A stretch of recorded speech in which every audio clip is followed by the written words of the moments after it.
Good afternoon, everyone. Thank you so much for being here.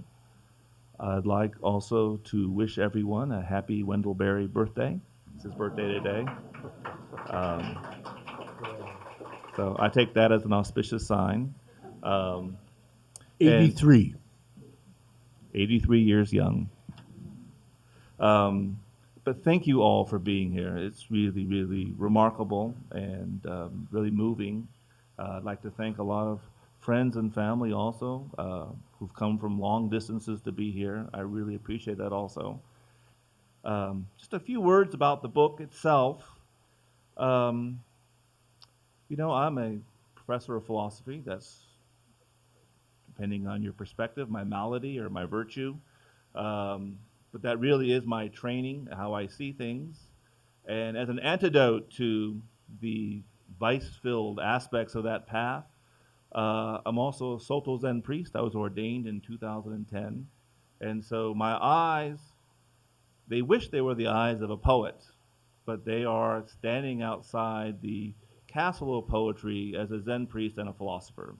And as someone who is convinced that Gary Snyder has made a profound contribution, not just to Turtle Island's reception of the Dharma, but to the Dharma for our age. I think that really is true. And I think the Dharma,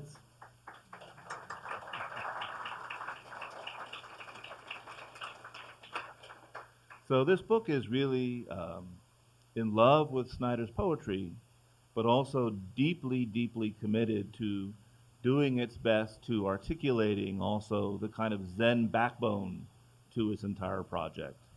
Um, the most important text for me is the Mountains and Rivers Without End. I think it's one of the great accomplishments in the history of American poetry. I think he's too humble to hear that, but I think it really is true. I believe that to be the case. It rewards a lifetime of study, but also I think it is deeply Dharma attuned. I'm convinced of it. And that also means the Dharma today is not just the time we spend on the Zafu and Zabuton. It's not just our hard work with sutras or learning languages that are hard to pronounce. It is all those things, of course. It's sweeping, it's doing the dishes, but it's remembering that we are for our species and for all the species with whom we share this earth and with whom we share our being, in an unprecedented ecological crisis. I mean, we'd have to really begin looking back to the demise of the great reptiles to begin to have some sense of our manner of inhabiting this earth and its impact on all of our being, all those with whom we share our being. And that is also in the background. Now, it is if you will, an eco Sangha text. The Sangha is the earth is our being.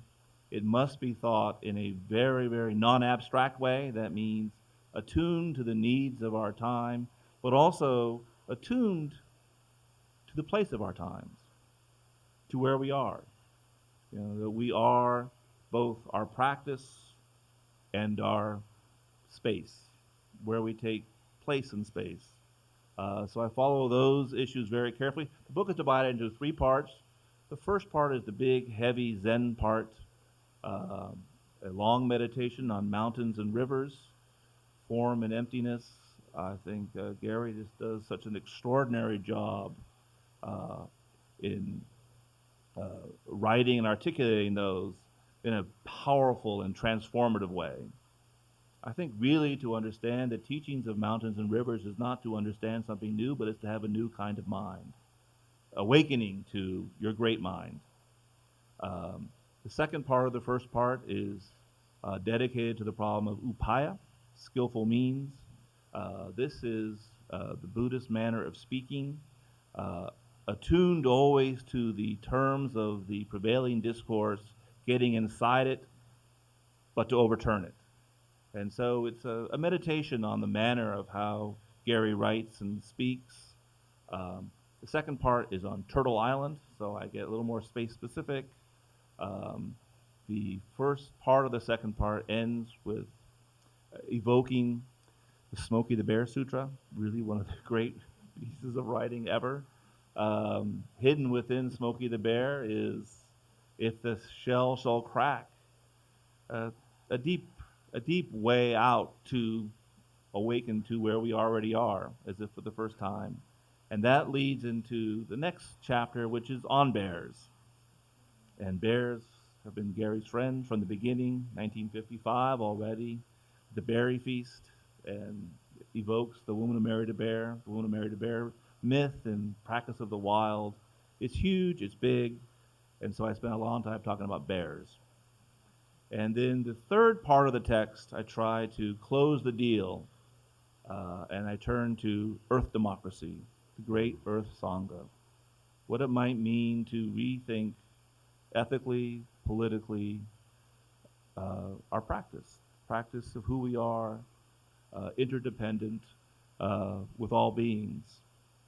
So, two meditations. The first centered around indigenous thought, which Gary's also done such an extraordinary uh, feat in retrieving and activating and empowering for a new generation, but also a deep listening. Um, so, the first is on potlatch, and then the final chapter then is an explicit meditation on Earth democracy. I had no expectation of seeing a book like Jason Wirth's book on Dogen in my lifetime, actually. Uh, I want to speak a little bit about Dogen and how we come to that, or how I came to it. I jumped into Zen study and Zen practice through the Chinese language and not through the Japanese tradition so much, but it was not possible, as it turned out, to get to China 35 or 40 years ago when I first started these things. It's 50 years ago now, actually. So, not being able to go to China, I went to Japan and did the best I could, which was to start studying in the Rinzai or Linji tradition of Japanese Zen, which is the closest to the traditional Chinese mode of Zen study and Zen practice. And so for a number of years, I was working with koans, the kind of poetic riddles and conundrums that are the teaching device of the Rinzai sect of Zen, the Rinzai school of Zen. And it was intellectually challenging because I had to learn both the Chinese and the Japanese at the same time. And it was in a territory of the Japanese language that very few people ever have to study except people who are doing that kind of Zen Buddhist study. Uh, an elderly and very sweet old Zen teacher who lived out in the country um, that I visited and spent a little time with once said to me, "Oh, Dogen, he's the one who just tells you everything." And I said, "What do you mean?" He said, "Dogen, he opens his mouth and you can see all the way to the bottom of his stomach." Uh, he said, "But fortunately, nobody understands that or realizes it." But I love, reading Dogen and thinking if people could read this, they would know everything. And so that was a little pointer early on from a Rinzai teacher in the direction of keeping an eye on Dogen's work. And I finally, there were beginning to be some translations of Dogen into English that I went along with, got my hands on, and read a little bit at a time. Now, what I have to clarify why that's difficult and it doesn't happen easily. It's because Dogen did not write in classical Chinese, nor did he write in ordinary Japanese. He invented his own way of writing about these things, and he was a very learned man. He was actually uh, some kind of cast off of the aristocracy whose mother had had an affair. And so he was raised within the realm of the court and the aristocracy, but at the same time was, as such junior members are in Europe as well, were in Europe as well, he was never quite given the full credit of family or acknowledged as a full member of anybody's family. So he became a great thinker and stylist and reader, and out of that came Dogen's own particular kind of prose. Uh, and I must thank Nanao Sakaki, the Japanese poet who died recently, Sakaki Nanao, uh, who also explained how to read Dogen to me at one point, and was one of the few modern Japanese people I ever met who was full of praise for Dogen's writing. Most people say it's unreadable, uh, and so there are not many translations that I know of into English that can overcome that. But I thought that the first seriously uh, uh, tended translation I read was the one that Tanahashi Kazuaki edited, and it had been done by 7 or 8 people at Zen Center in San Francisco, working together over several years, including the poet um, Philip Whalen was on that project. Uh, and so that book, which is still around, is Counterpoint Press book of Dogen's writings. And that's where I first started really getting into it. And then I got a hold of other translations that were done by more or less Japanese scholars, which are unreadable. uh, but, kind of fun. Uh, so there was so Nanao is the one who explained to me why Dogen's prose was difficult, but he said it's really worth it. And so that was inspiring too. So as a Rinzai student in the world of Zen, I stayed in touch with that aspect of, particularly that aspect of Soto Zen that made use of Dogen. And Dogen's future in the world at large is just beginning right now, in a way. Like Dr. Wirth's book that we have here today is, as far as I know, it's the first book in any non-Japanese, non-Chinese language that gets right into what Dogen might have been doing at certain points.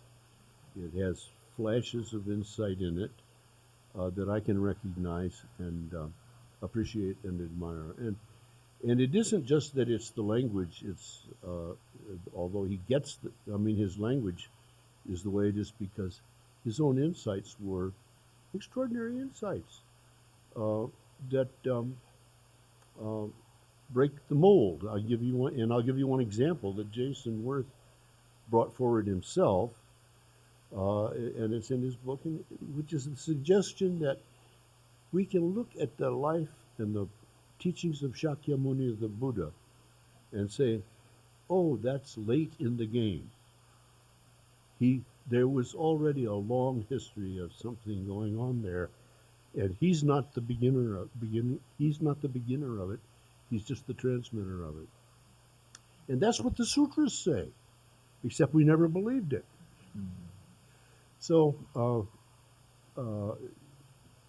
taking those little tricks and suggestions and pointers were for me personally a great help and an awakening of sorts of my own in my own Buddhist practice that went around the corners and edges of what my Rinzai studies had given me as well, and gave me a certain amount of confusion thereby, which I still live with, trying to figure out how all these things fit together. I'm still working on it. uh, so the one piece I got to step back now and say uh, another aspect of how I grew up was working in the mountains, working in the forests, and then entertaining myself by going on hikes and climbs in the mountains and the forests of the Pacific Northwest. And I did a lot of. I did 2 years on lookouts up by up on the Canadian border, on the edge of the Canadian border, for the Forest Service. I did several years of trail crew work in the national forests, and another year in Yosemite Park, up in the north end of Yosemite Park.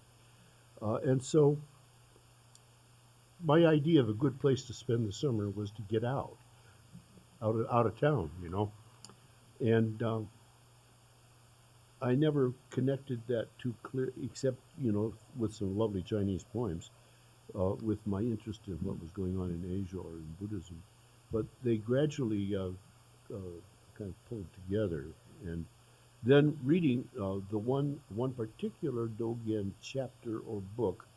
They're not chapters; they're just little essays that he wrote at various times. Is his Mountains and Waters Sutra? It's called San Sui Kyo.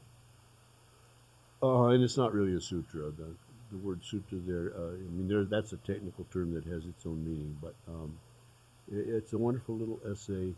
Again, a mind-boggling essay, like a lot of Dogen is. Dogen writes mind-boggling essays, and then he writes essays that tell you how to go to the bathroom properly. That's the other side of this. How to wash dishes in exactly the right way. And you have to admire the guy. He covers everything. uh, and so, in my own poetic efforts to deal with uh, the wild nature of the North American continent, uh, I got a little push from Dogen's insights as well, and also a big push from some of the wonderful Tang and Sung Dynasty Chinese poets who, oddly enough, were writing marvelous poems about mountains and nature in a world that was already beginning to fall apart. And back in the days when China was really wild, all they wrote about was agriculture. That's, in the first millennium BC, in the songs in the book, the poems in the Book of Songs, the Shi Jing, they're about little wild cultivars and going out with the maidens who are picking vegetables and admiring the girls. But no talk about the mountains that are on the horizon. So that's part of the funny history of China. They finally noticed how much nature there was around them after they were already, by the 10th century or 8th century AD, they were already, I would say, overpopulated.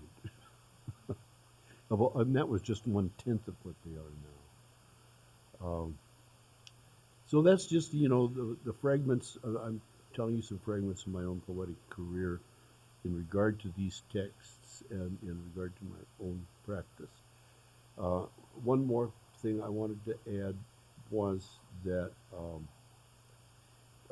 Dr. Wirth uh, mentioned working, with my poems, but what he really also works with, which is a surprise to me, and I don't see it very often, is my prose.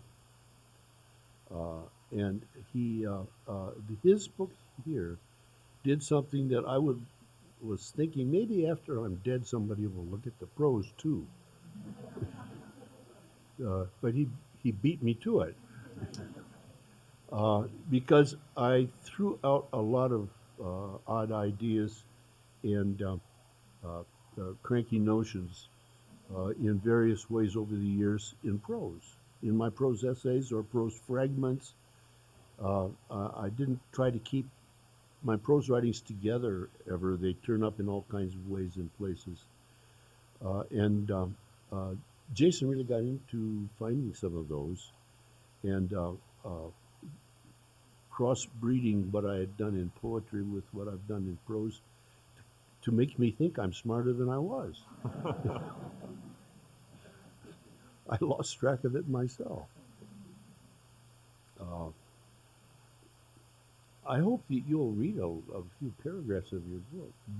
Will you? Yeah. I'd be happy to. Yeah. Uh, can you do it right now? I'll do it maybe towards the end, right before questions, maybe.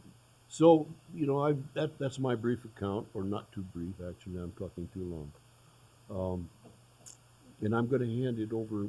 I'm going to go back and read some poems in a little while, but I'm going to hand this over now to Dale Pendell, who's one of my oldest poetry and Buddhist friends, especially in Nevada County. I think we were up here at about the same time together in the early 70s. And Dale was the person who, along, was the person who, along with Will Staple, the three of us, Will, Dale, and myself, were really the workers and founders of the Ring of Lone Zendo, which was intended and still remains a basic, fundamental, simple, clear place of more or less traditional Japanese, Chinese Rinzai style practice with regard and respects for Native American ideas and with very clear recognition of the ecological challenges that we all face, and in the process, keeping the building and its daily life and nightly practices as clear and simple as possible. So nobody should repeat this outside of this room, but we still use outhouses. We've managed not to get caught for that yet. We do a lot of things that are very old-fashioned, and the least of which is not paving any of the roads. Although right now we've got some problems with the beetle kill and the death of some trees. And, that can be overcome also by having the right attitude. Namely, don't try to clean it all up. But because who cleans up nature? Nobody. You just wait 1,000 years. So Dale and I, and Will, and particularly Dale and I, got very much involved early on, laying out how we were going to do sesshin and Zen practice, evening zazens, and we paved the way for the teacher named Robert Aitken to come and visit us from time to time, and he was very dubious about things like outhouses, but we forced it on him successfully. So I'm going to turn over the microphone now to Dale Pendell. Hi. Thank you, Gary. And thank you, Jason, for having me be a part of this. In those old days at Ring of Bone, Gary had a vision of a woodland practice, kind of like chop wood and carry water and mists on the peaks. And very early, Gary came on one of his great innovations, which was to combine Zazen practice with backpacking. And the first mountains and rivers session was in the Central Sierras, I guess, near Matterhorn Peak, I think. Yeah. And when Robert Aiken was invited over in years after that, and then Nelson Foster took over, this tradition was kept, and it became, looking back, things were a little looser on the first few mountains and rivers than they were in the long run. But we did do a reading. We had zazen in the morning, and then we would meet for a reading. And on the first session, it was not Dogen, but Vimalakirti. Pretty good place to start. And so I think that practice, the mountains and rivers practice, relates to Dogen's vision. Maybe owes a little something to the Yamabushis at the same time. So for fun, I'm going to read my own trail notes from one of those sessions, and maybe a poem after that, and maybe we can trade a couple or something.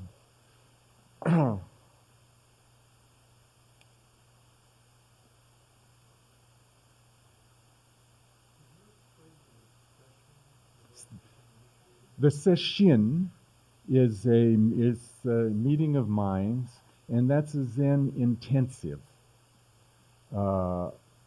It's well, let's see. I can never remember exactly how many hours of meditation a day, but basically that's what you do. Besides eating and taking a rest from time to time, you do zazen. And in our tradition, we have well, there are weekend sessions, but it's mostly 5-day session or a 7-day session. And people would camp out at the zendo. In the old days, we all camped in tents. There were cold water outdoor showers.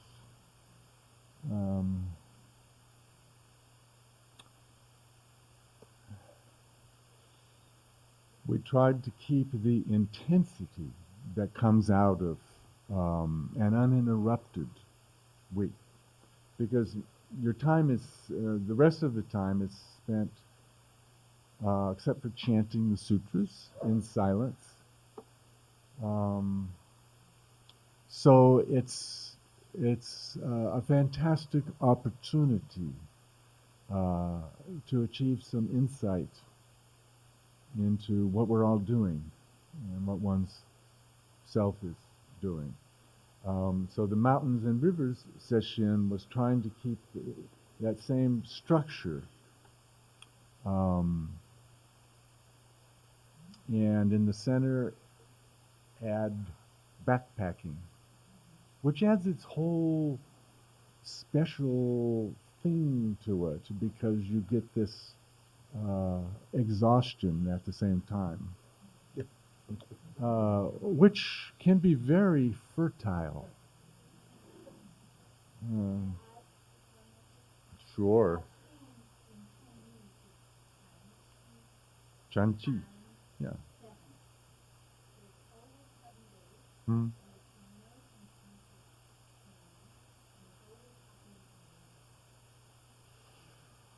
Uh-huh. Uh-huh. And the Shin is, heart, mind, yes?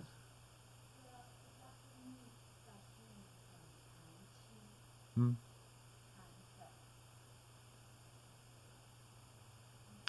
Mountains and rivers. Wine-hearted solitude, as Jeffers called it. We stretch out or bunch up. Dharma friends. Will to the front, Jill anchoring or shifting, places changing. California chapter of the National Joke Society. on the trail.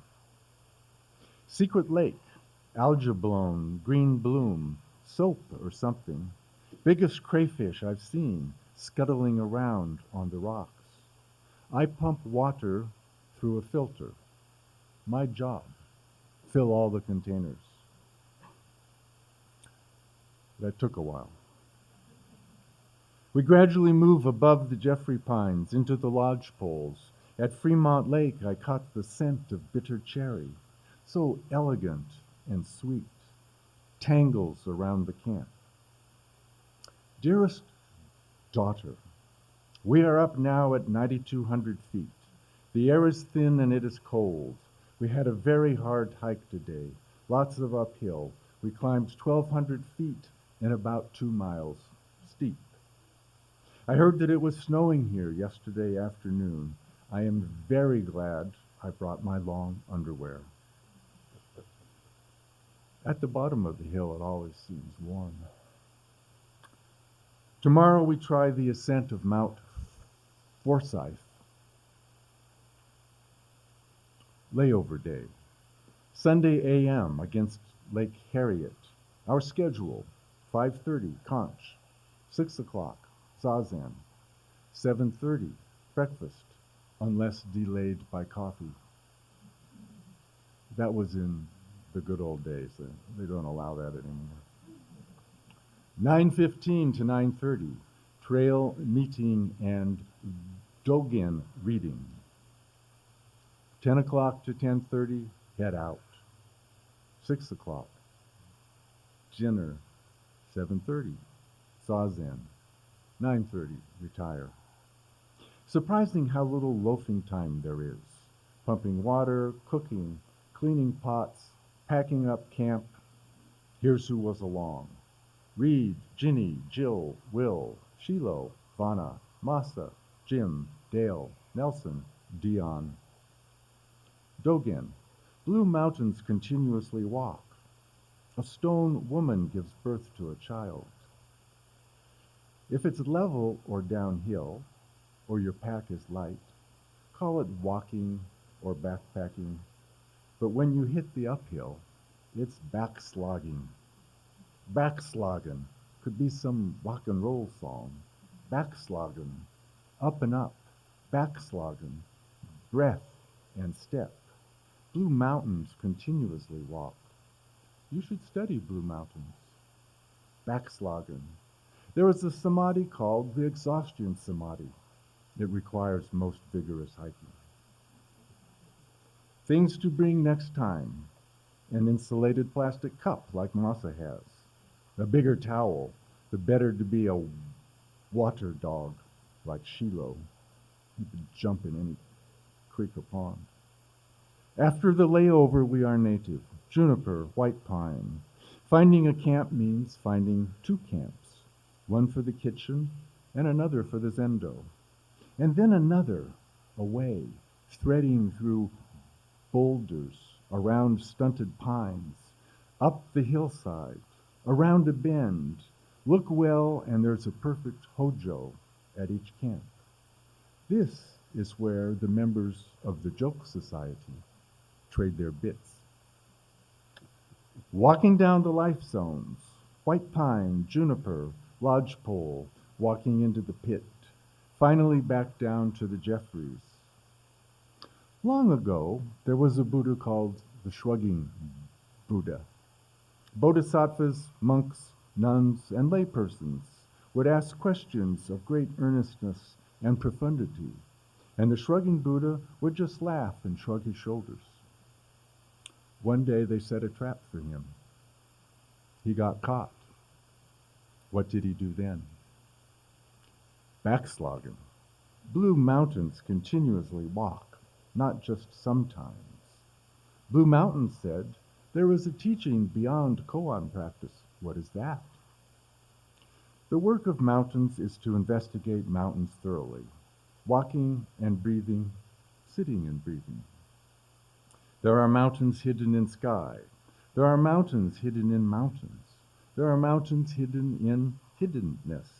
This is complete understanding. Frost, mountains rippling in the lake.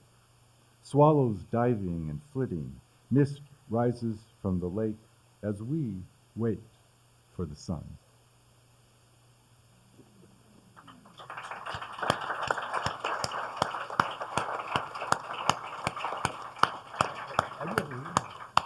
Good. Well, uh, let me read one more, and then I'll hand it back to you. Okay. Just to balance that, I've got a poem here called Recovery.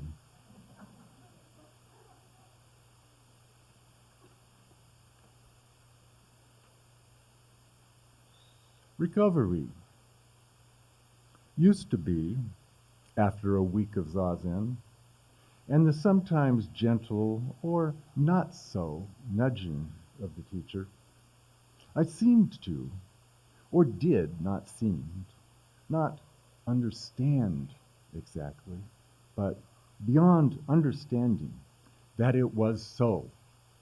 Now the long-legged spiders eye me, sensing the webs within. If I once knew or thought so, I've forgotten. My clothes are piled, not folded. I rest against pillows on a bed, my legs stretched and crossed. When a bird calls, I think of its name or look it up.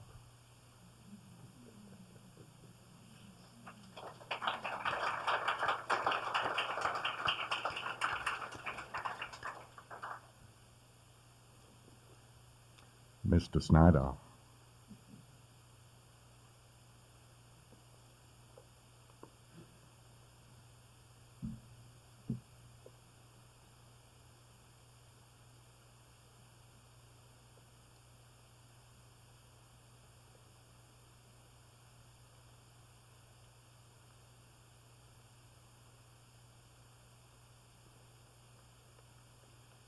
So I gave up for a while, for about 40 years, and did this book called Mountains and Rivers Without End. Then I went back to writing other books of poetry with little short poems for a while too, and I'm still doing that. I'm going to read a couple of things from Mountains and Rivers Without End, which is a direct steal. The title is a direct steal from Dogen. And I open it up with this series of quotations. The first is by Milarepa, the great Tibetan yogi, Buddhist yogi. The notion of emptiness engenders compassion. Milarepa. An ancient Buddha said, "A painted rice cake does not satisfy hunger." Dogen comments, "There are few who have even seen this painting of a rice cake, and none of them has ever understood it. The paints for painting rice cakes are the same as those used for painting mountains and waters. If you say the painting is not real, then the material phenomenal world is not real. The Dharma is not real. Unsurpassed enlightenment is a painting. The entire phenomenal universe and the empty sky are nothing but paintings. Since this is so, there is no remedy for satisfying hunger other than a painted rice cake. Without painted hunger, you never become a true person." From an essay called Painting of a Rice Cake.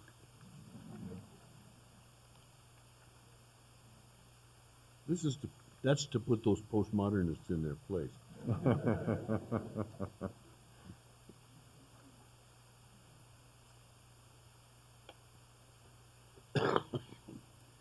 We wash our bowls in this water. The 1.5 billion cubic kilometers of water on the Earth are split by photosynthesis and reconstituted by respiration once every 2 million years. A day on the rugged North Pacific coast gets soaked by whipping mist, rain squalls tumbling, mountain mirror ponds, snowfield slush, rock washed creeks, earfuls of falls, swirls of ridge edged snowflakes, swift gravelly rivers, tidewater crumbly glaciers, high hanging glaciers, short shoreside mud ponds, icebergs, streams looping through the tide flats, spume of brine, distant soft rain drooping from a cloud, sea lions lazing under the surface of the sea. We wash our bowls with this water. It has the flavor of ambrosial dew. Boshis and pasue nyo ten hanro mi. That's what you chant in the Zendo dining room when you have a little sip of tea. Beaching the raft, stagger out, shake off wetness like a bear, stand on the sand flat bar, rest from the river, being upwellings, side swirls, eddies, chops and swells, washovers, shallows, confluence, turbulence, wash, seam, wavelets, riffles, saying, a hydraulic is a cross between a wave and a hole. You get a weird effect. A pillow rock is a kind of total field back, a fold back over a hole. It shows spit on the top of the wave. A haystack's a series of waves at the bottom of a tight channel. There's a tongue of the rapid, the slick tongue, the V. Some holes are keepers. They won't let you through. Eddies, backflows. We say eddies are your friends. Current differential. It can suck you down. Vertical boils are straight up eddies spinning. Herringbone waves curl under and come back. Well, let's get going. Get back on the raft. Swing the big oars, head into a storm. We offer it to all demons and spirits. May all be filled and satisfied. Om Makala Sai Swaha Sayog Kijin Shu Sitsuryo Toku Homan Om Makara Sai Soaka Sudongko, the great Sung Dynasty poet, sat out one whole night by a creek on the slopes of Mount Lu. Next morning he showed this poem to his teacher. The stream with its sounds is a long, broad tongue. The looming mountain is a wide-awake body. Throughout the night, song after song. How can I speak at dawn? Old Master Chang Tsung approved it. 2 centuries later, Dogen said, sounds of streams and shapes of mountains. The sounds never stop and the shapes never cease. Was it Su who was awakened? Or was it the mountains and streams? Billions of beings see the morning star and they all become Buddhas. If you, who are valley streams and looming mountains, can't throw some light on the nature of ridges and rivers, who can?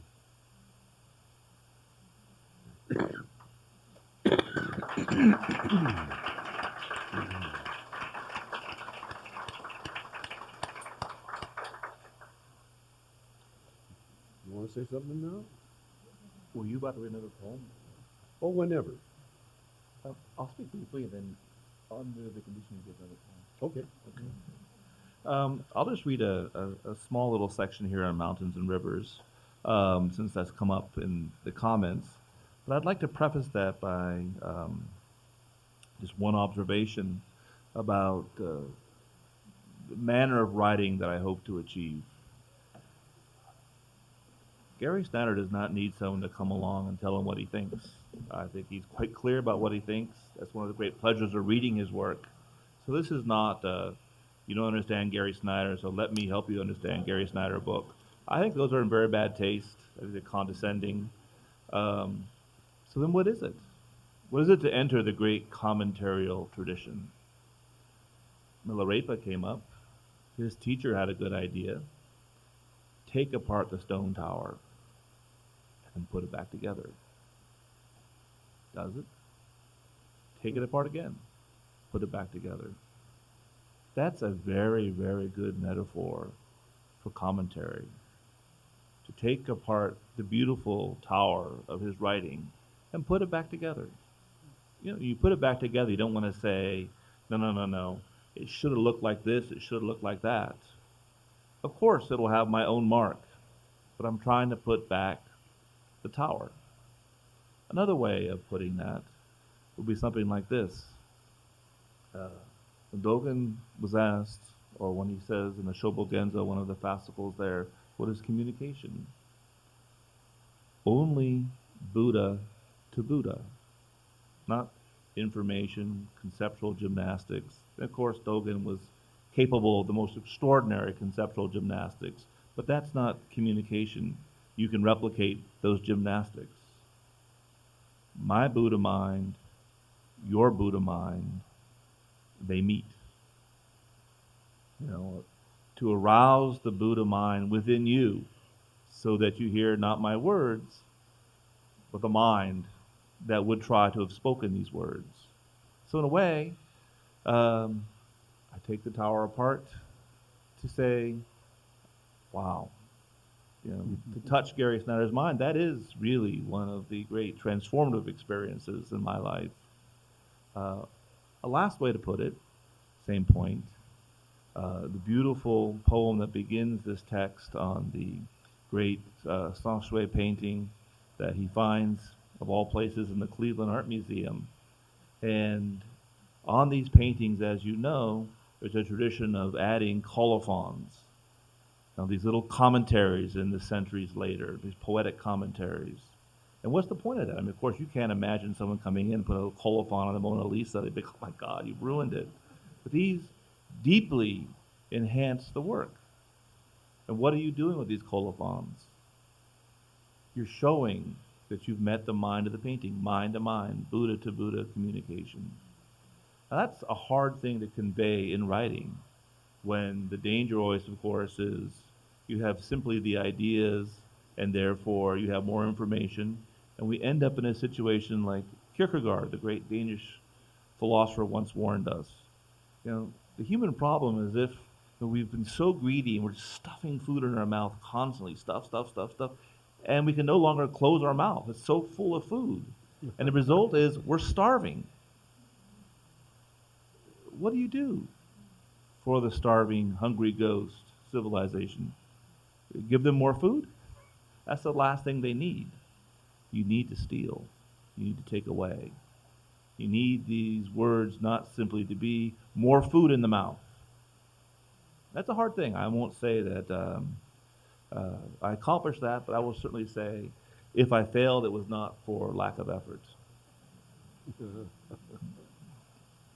And on mountains, rivers, this is again a very, very expository passage, since I know from some of the questions, some people are newer to Zen in this room than others. So a little background about this phrase, mountains and rivers. It goes back to a beautiful 13th century work, Compendium of Five Lamps. I quote, 30 years ago, before I began the study of Zen, I said, mountains are mountains, waters are waters. After I got an insight into the truth of Zen through the instruction of a good master, I said, mountains are not mountains, waters are not waters. But after having attained the abode of final rest, after awakening, I now say, mountains are really mountains, waters are really waters. Now, that movement, which is everywhere in Gary's work, is hard. What are we communicating when we say that? Continue on just a little tiny bit more. In the first stage of Zen practice, mountains and waters are just things among things. In the second stage, they are emptied of their self being. That is, they are seen against the horizon of their lack of intrinsic, self standing, independent, and discrete being. In the final realization, however, mountains really are mountains, and waters really are waters, because they show themselves elementally in their dynamically evolving interdependence. Mountains and waters are the elements by which the images of mountains and rivers come and go in the temporality of their fragile impermanence. Mountains and rivers do not refer, as they do, say, in Platonism, to some meaning remote to themselves. The Buddha nature or elemental Buddha sea of things is not a remote reality underlying appearances. It is things in their suchness, the way of things just as they elementally are. As Dogen articulates it, mind and consciousness, Shin, of mountains, rivers, and earth is not aware of something besides mountains, rivers, and earth. I quote Dogen one last time. Thus we know that the mind is mountains, rivers, and earth. The mind is the sun, the moon, and the stars. What is said here is not more, not less. Mountains, rivers, and earth mind are just mountains, rivers, and earth. There are no extra waves or sprays.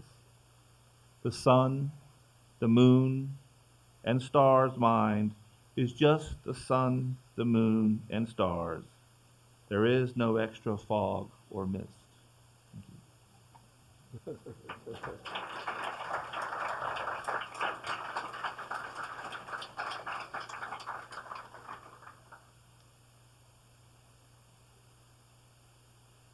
That's too simple, Yes. or not simple enough.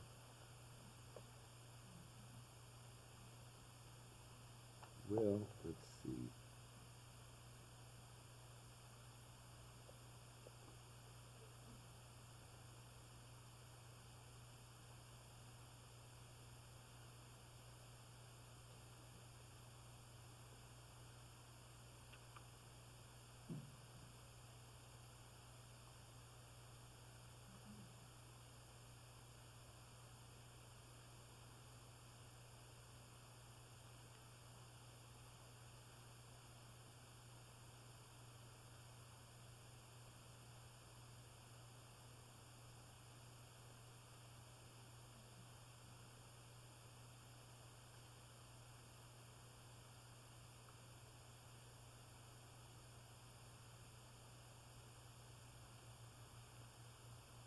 No extra mist now.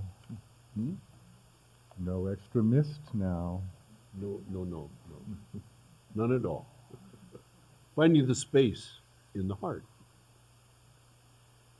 I first saw it in the 60s, driving a Volkswagen camper, with a fierce gay poet and a lovely but dangerous girl with a husky voice. We came down from Canada on the dry east side of the ranges, Grand Coulee, Blue Mountains, Lava Flow Caves, the Alvord Desert, Pronghorn Ranges, and the glittering obsidian paved dirt track toward Via. Seldom seen roads, late September, and thick frost at dawn. Then follow a canyon and suddenly open to silvery flats that curve over the edge. Oh, ah, the awareness of emptiness brings forth a heart of compassion. We followed the rim of the playa to a bar where the roads end, and over a pass into Pyramid Lake from the Smoke Creek side. by the reaches of wizards, by the ranches of wizards who follow the TP path. The ranches of wizards who follow the TP path are Native Americans who are on a piece of Native American land there. The next day we reached San Francisco in a time when it seemed the world might turn a new way.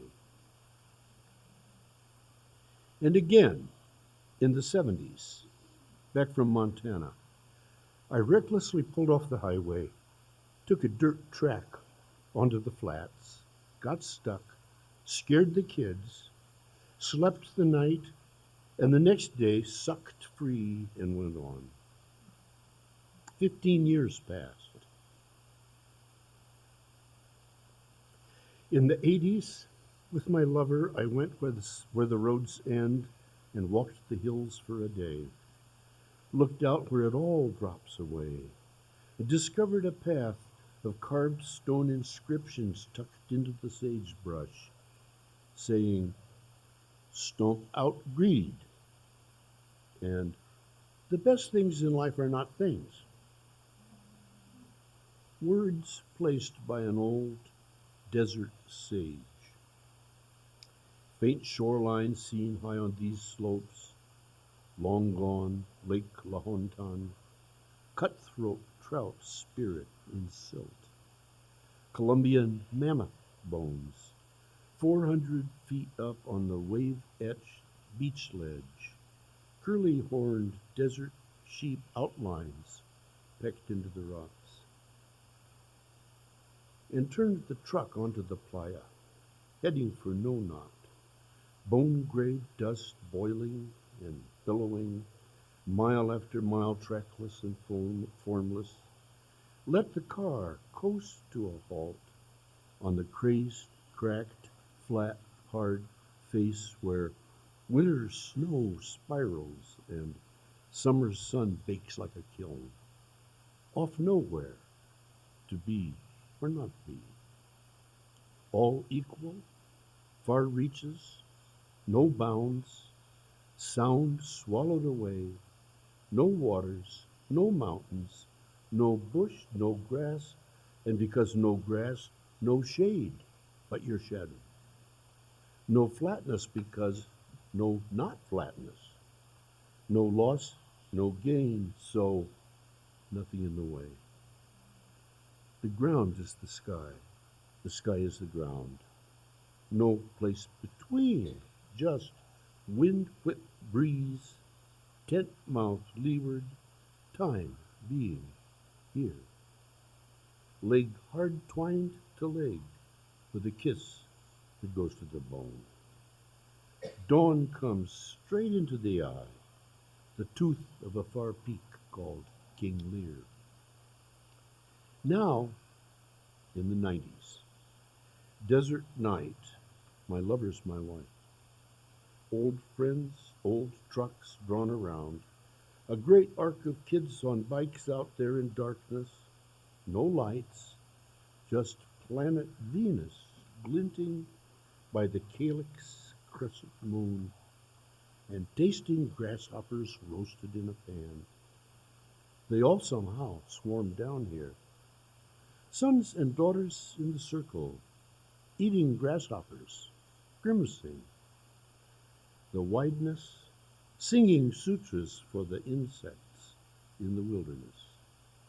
The wideness, the foolish, loving spaces full of heart. Walking on walking, underfoot earth turns. Streams and mountains never stay the same.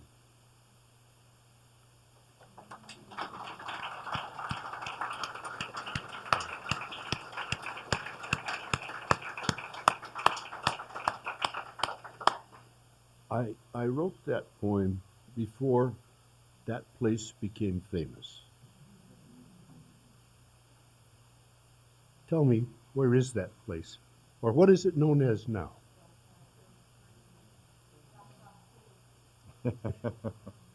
What did you say? Right. Black Rock Desert was what it used to be known as. And let me tell you just one thing about. I've been now so many times now. Let me tell you one thing about Burning Man. I've never been to Burning Man. I went there before there was Burning Man. I might go there after. But I was there one time when Burning Man was on. I cruised by it in my old truck, and a few moments later, it was gone. You couldn't even hear it. The Black Rock Desert is so big that even Burning Man gets swallowed up by it. So, take heart.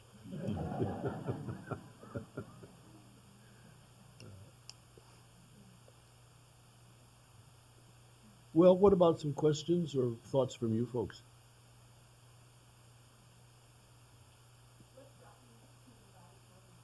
I can't hear you. Uh, I'll tell you exactly. Richard Dick Baker of the San Francisco Zen Center uh, said to me when I was visiting in San Francisco one time back from Japan uh, that he was thinking of two places to buy, to spend money on, and buy with money that they had to start a country base for the San Francisco Zen Center, which their teacher, Suzuki Roshi, wanted. So I said, well, what are the two places you're thinking of? And he said, well, one is down near Tassajara, and the other is in Nevada County.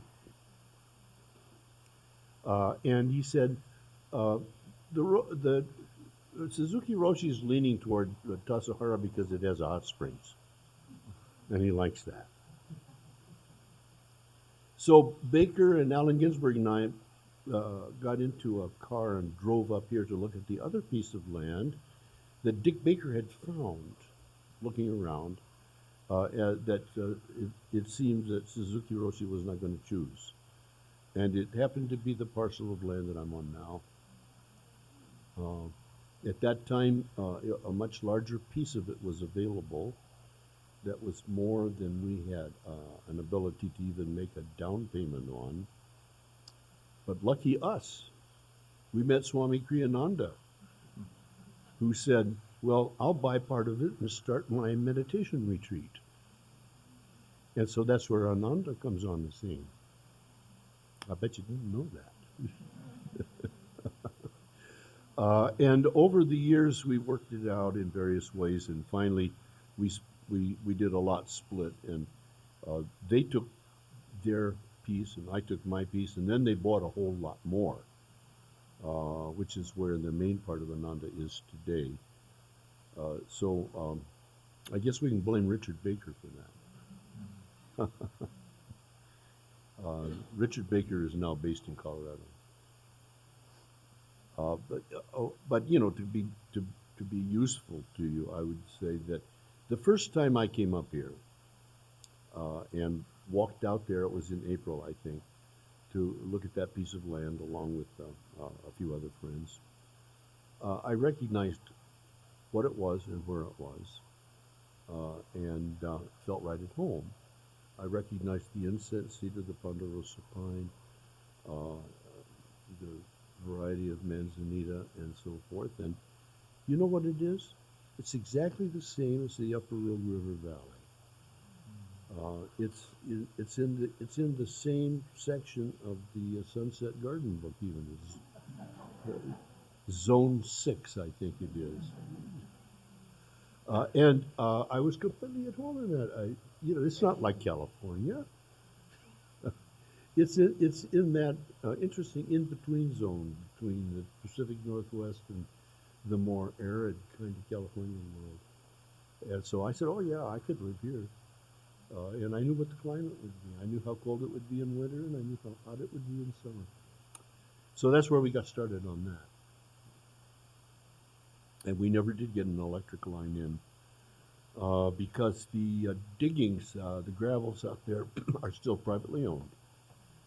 by mining companies who are still hoping, hope against hope, that somehow they can go back to mining there again, and they want to have their own electrical system or their own electrical permission, whatever it is, to go to work on it. And so now all the people who live over there south of the diggings have learned how to get by on solar panels and batteries and generators.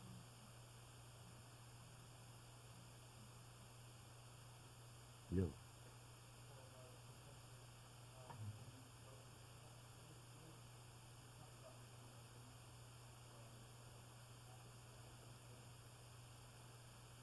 Yeah, thank you for your question. Um, I learned a lot, really. Um, I think of something that a very different kind of thinker than myself, Michel Foucault, once said about writing. I write to have no face. And I would might put it in my more delicate and Zen idiom. I write to get over myself. I write to do something better than myself. I write as practice. And the intersection of Gary Snyder's work and really, I think when you read Dogen seriously, he just pops up as really our undeserved great gift for the debacle of our species. And that confluence is extraordinarily powerful. And to be able to swim that river, that is, it's a great gift. And I think writing is deep practice. I consider writing, at least my own efforts at it, as part of my Zen practice. There's writing and there's writing. I mean, the Zen would never look at the sheer act of writing and as such make a determination one way or the other. Where is it coming from? It expresses what?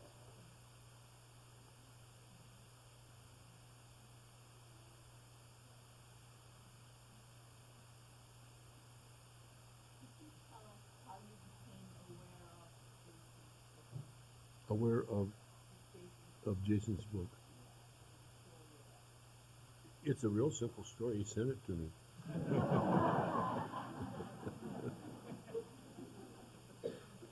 And I thought, what in the world is this?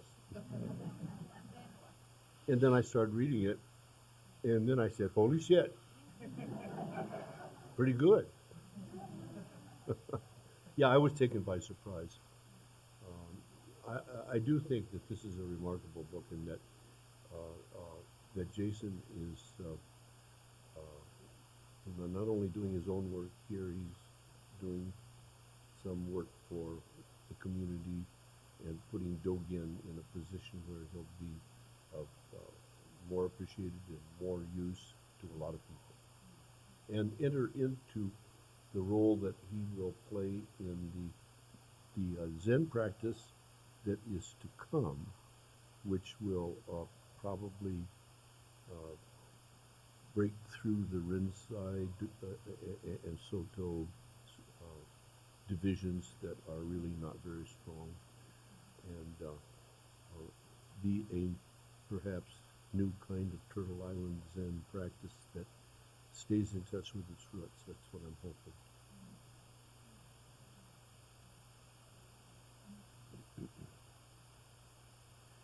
And I also want to say that, Zen just means meditation. And meditation is a very simple practice that is worth doing, but it's so simple you wouldn't think of doing it unless you actually stumbled onto it, or somebody told you, why don't you just sit still and don't do anything else for a little while, even for a little while. It's quite remarkable, and yet something happens. And so there are a lot of groups around, in Europe and the United States now, who have their different kinds of meditation practice. All of them are worthy. Some of them are more comfortable than others. Some of them are easier going than others. And the Zen side of it simply has decided to make it hard for itself, which maybe has some advantages in that it makes you sit still longer and things come to you that wouldn't have come to you otherwise, instead of just getting up and going and getting another cup of coffee and taking a nap, which is really nice too. so I'm still trying to figure out what is the difference between all these people and the different ways they do things, and also how does it become more accessible, more available to women and children. Uh, the one thing that you cannot help but say about Zen is it's easier for men, and it took its shape, it took its form basically from the masculine side and the discipline that the masculine side imposes on itself, partly because they want to be warriors. And so Zen is spiritual warriors. And the women who got into it in the earlier dynasties were practically warriors themselves. And you could see it in their statues that still exist. There are a few. Beautiful and very fierce. So we're still in process with all of that. We're still moving through it. And I don't know quite where it goes. And I want to see animals also, like my dog. Me too.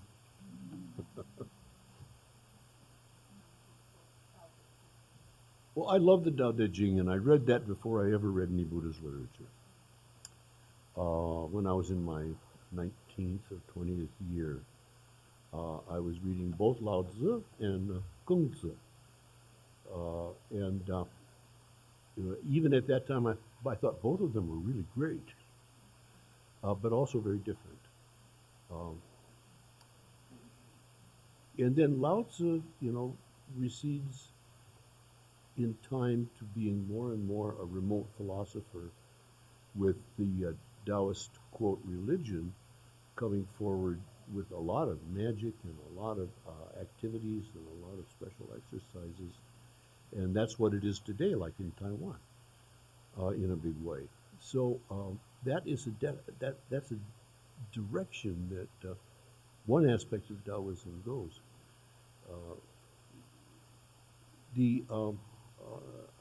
A little earlier when I said that Zen itself has become very masculine, I really was thinking of Japanese Zen, which starting 4 or 5 centuries ago became the school of Buddhism of the samurai class. And the samurai class they had to look pretty strict, or they wouldn't be able to get their free rice. So no, but there are some great advantages in that. It straightens people out really well, and it makes them pay attention. It has a way of making you pay attention and making you go farther with yourself than you thought you could, and then you're grateful for it. That's all I can say at this point about it. But I love Taoism as a philosophical way of thinking about things. But what do you do with it then? Except just be a Taoist. But that is it almost seems a little bit too passive sometimes. Passive. Yeah. I try to avoid certain things that I think are pitfalls. One, there's some way of being in which you just erase your complicity in all of this and live in a safe, detached place. That's not going to happen. Two, you look at it only in bad ways. There's a lot of silver linings to the debacle of our species. For example, we can see the debacle of our species. I mean, the Earth is showing us very clearly who we are. So clearly that you would have to be, I don't know, president of a powerful country to see it. But that's how low the bar is, really. It's hard to miss. It's transformative. I even say, never would I imagine saying this in a text, but I agree with the Pope, that he's right. He's right about it. What's needed is an ecological conversion, a different kind of mind, a more aware way of being. This is not something happening to us. It is who we are. That's a good point.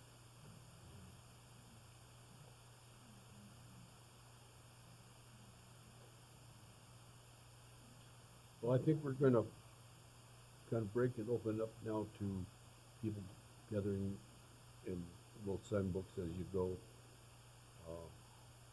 Give you a chance to look at that book, and I want to say I don't think they're selling it at a loss. Mm. I think that SUNY Buffalo is a very funny publishing outfit. Mm. I think they overcharged from the beginning, Ah. and then they lowered the price because we actually said we can't sell that to Yeah. people. We can't ask for that much money for Yeah. a dumb book like that. That's true. That's true. That's true. Well, I mean, their publishing strategy is there will be a paperback version of this available already in October. Yeah, and Oh. it's hardly any cheaper. Yeah, yeah. But anyway, they imagine that they're selling it at a loss. I don't know. I don't think they even imagine it. I think they know perfectly well. Well, anyway, But I'm a cynical old bookseller. So. yeah, I think it may be the case. But I can say this is true. The $32 price for this text is rated at $75 is only available today. So There you SUNY's go. not going to extend it in any other opportunity. So it was their way of helping us all out. And That's because they knew they couldn't sell it if they had Yeah. it. So. plus, I was really complaining. You're going to wreck the event. Anyway, this is a chance to get to show SUNY Buffalo what prices really are. Yes, please do. So, thank you all.